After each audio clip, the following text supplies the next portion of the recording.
Estamos con Manuela Castañeira, la única mujer precandidata a presidenta de la Nación. Bienvenida, Manuela. Muchas gracias, chicos. Muy buenas tardes. Estoy muy contenta de estar hoy con ustedes. ¿Qué ves de la Argentina? ¿Qué has visto en este último tiempo?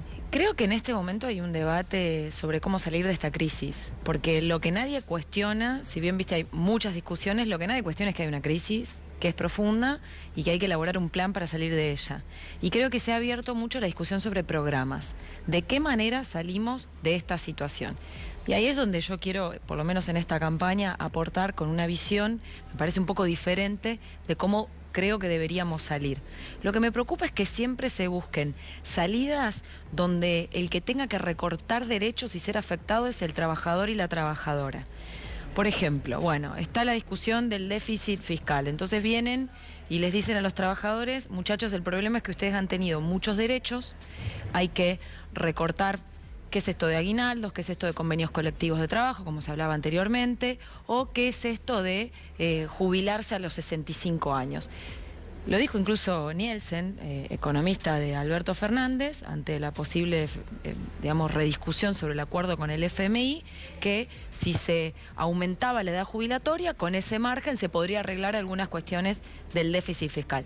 A mí me parece muy preocupante que siempre, cuando hay problemas de crisis económica, se discuta recortarles derechos a los trabajadores y trabajadoras, que ya suficiente vienen sufriendo en estos últimos 3 años, en general, pero en estos últimos 3 años de macrismo. Manuela, el escenario de polarización es muy grande y es probable que quizás en caso de que haya un balotaje, la izquierda tenga que decidir, como ha ocurrido en el 2015, que finalmente no llamaron a votar ni por Daniel Scioli ni por Mauricio Macri.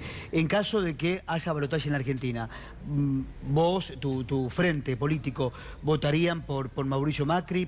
Me imagino que no. ¿O llamarían a votar por Alberto Fernández? Me parece que primero hay que pasar las PASO, después hay que ir a la elección general y en el caso de que eso ocurra, diré cuál es mi posición en ese momento. Pero esa discusión ahora me parece que no colabora en nada. Y además te digo otra cosa, lo que me parece muy dañino para el debate de estas elecciones es el intento de hiperpolarización. Porque esta discusión del mal menor ensucia el debate, despolitiza y hace que la sociedad exija menos de los candidatos. ¿Por qué?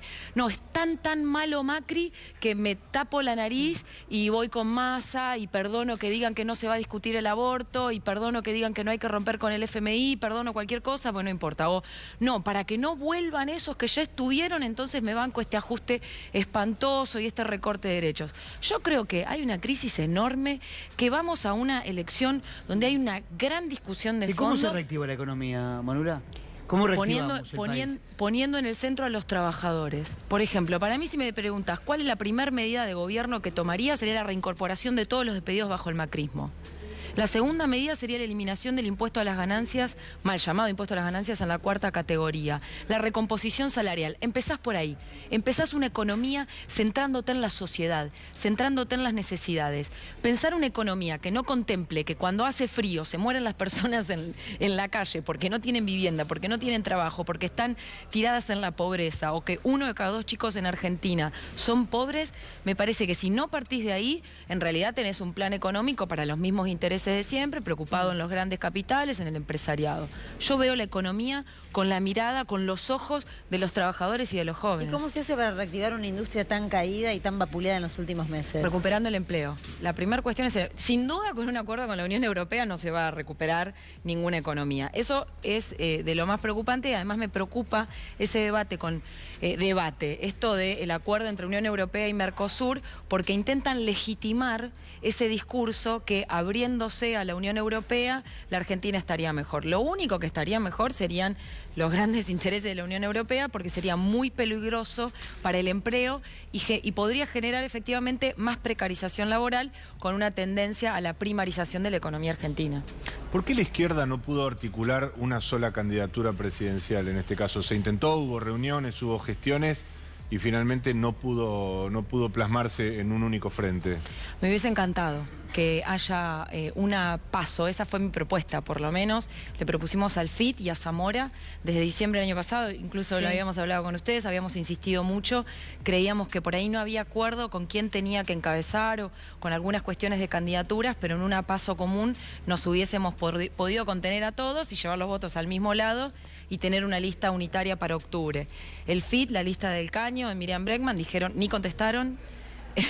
La verdad que con nosotros ni siquiera se reunieron, no hubo ningún tipo de contestación. Con Luis Zamora sí nos reunimos, él por ahí no acordó los argumentos, pero no acordó con esta idea. Y ahora hay fragmentación y peor aún.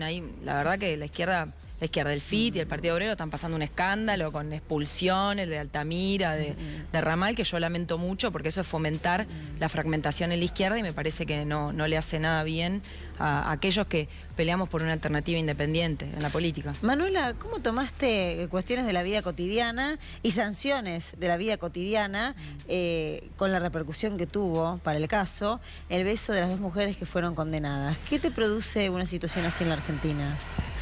Mucha bronca. Hoy estuve de vuelta en el tribunal porque la jueza Yungano dio los argumentos, entre comillas, porque argumentos realmente no hay, por la condena a Marian Gómez. Es indignante, porque en realidad de eso de lo que se trata es, no hay una persecución. Es lesbodio, que es lo que se dice en el ámbito. Es el odio que genera que 2 mujeres se estén besando en una estación de trenes, que encima además eran esposas y que encima además fueron víctimas de abuso infantil y tenían causas con el Estado, y el Estado también encubrió a sus abusadores. O sea que es la segunda vez que ellas se encuentran directamente con la justicia y con el Estado, fallando en contra de ellas y teniendo que hacer, todo este fenómeno de movilización. Yo creo que es indignante la justicia patriarcal que hay hoy en día y que hay un gran contraste entre lo que está pasando en la sociedad con las nuevas generaciones y cómo se relacionan entre ellas y ellos y ellas, y el respeto hacia la diversidad y hacia amar libremente con esta justicia que lo único que genera son fallos de odio. Gracias, Manuela. Gracias por haber venido. Gracias a ustedes.